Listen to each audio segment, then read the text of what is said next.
everybody, this is the Zig Zag Wanderer, and guess who I am? You know, we always flip around, on your cable channels, and you come across everybody's houses, like, people and rich people and how great their houses are. So I thought, what better way to have on this episode some of the great cars I own, because some people are wondering, what do I do for a living? What do I do with all the donations, that Miss Divine gets from the show? Well, she purchases cars just like this. But the only thing about cars like this is I can't quite figure out, some of the things in these cars. So you want to come over here, I'll show you what I'm talking about. So, as you can see, it's a really nice car. It's got 4 wheels. It's extremely expensive. It's got a horse of some kind here. Then it's got another horse here. Not bad, right? And as we come over here, we see some more horses, There's nothing like having horses in a car. Because, that indicates horsepower. You know that. Do you know what horsepower is? It's how fast a car can go. It's some mathematical equation with probably how fast horses could run versus how far the car can go. Like, maybe this car could go at 30 horses per hour. So there, everyone learns something now. You can take this newfounded knowledge and spread it to the world. So we come over here. As you can see, it's a very short car. So if you're the kind of person that has tons of friends, hey, this car is not for you because they can't really fit in here. Unless you've got like bird friends or little doggy friends, and they could fit in the back. But you really can't have that many human friends if you've got a car like this. So we could come over here and take a look at some of these things that are going on here, because this is a very important segment of the show. This is called the auto segment of the show. See, people didn't know that, but it is. These are the backlights of the car. Now, when it goes really fast, though I have to tell you, some of these characters here don't really like to drive so fast. Like, I don't really like to drive so fast. But if you do decide to drive really fast, fire comes out of this. I know, you didn't know that, right? And this is also for all those mosquitoes, and all those other insects that try to get into the car and they go inside and then you're driving and they come all over your face and you have to smack them. So this kind of filters the insects out. This little mesh thing here.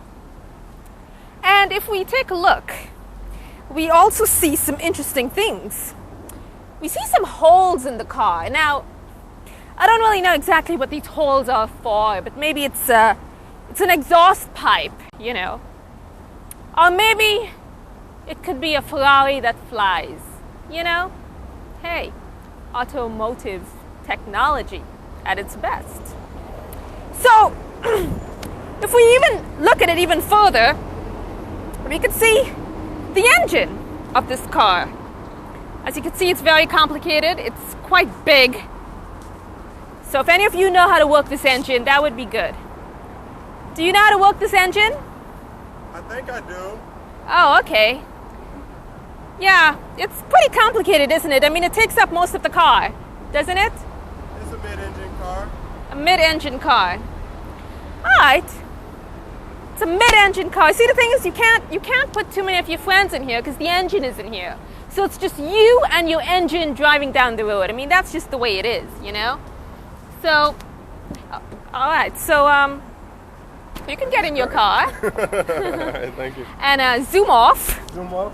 And I'm lending them the car in case you're wondering. It's always good to lend it or to rent out your car. And any second now, we're going to see some fire come out of this car. Any second now. So while we're waiting for that, we'll focus on this car, which is Miss Divine's second car. And this second car does not have as many holes as you've noticed. And I'm not sure why. Do you know why? Maybe it's got to do with the horsepower or something like that. So, is this car going to move or what? Is fire going to come out? Are fumes going to come out? Is the car going to fly? Now I know a lot of you people are wondering why is it that I'm lending the car. I'm really not lending the car to other people. I'm actually renting it out. I'm renting the car, you see, because you see these Ferraris are expensive. And whoop, there it goes. It's just zooming away. It's just zooming away. Just don't stand behind it, because that's like an accident waiting to happen. Oh, do you smell the exhaust fumes? Yep. Wow. You know, people are so worried about all this pollution and cigarette smoking. Hey, I just inhaled 25,000 cigarettes just now. Bet you didn't think that could happen in 5 seconds, but it did. It did. So if we look over here, well, it's funny. This Ferrari is very disappointing. I don't see any smoke coming out or any fire coming out or anything flying. Nothing is happening. It's just stationary. Not that disappointing. Anyway, this Ferrari is actually a little bit better because I think it's better because this is the one I'm going to be using this afternoon. That's what I'm going to tell all of you. So, I can conclude today's Zig Zag Wanderer by telling all of you, I don't have to really tell you anything. I just have to tell you sometimes to cut down costs. It's really good to rent a car. I mean, it's good to buy a car and rent it to others, like per hour. Wow! And then, wow, that was really loud, wasn't it? Yep, it's loud. It's loud and it's going. And it's slowly going and it's gone. And now it's really gone. Woo, that was a loud car. So you know what? I stand here in this empty space and I tell all of you, loud cars, fast cars, what is it eventually? It's just a piece of metal with 4 wheels. So don't feel bad now that you've seen my 2 Ferraris, you know. Don't feel sad, you know, when you look at your little car. Don't feel sad, you know, like, you know, all you Al Bundys out there who own little Dodges somewhere. Don't feel sad, it's okay, because, hey, those Ferraris are very noisy. So it's not that great. So, hey, sometimes it's just nice to just have a red bicycle, because it just doesn't make any noise.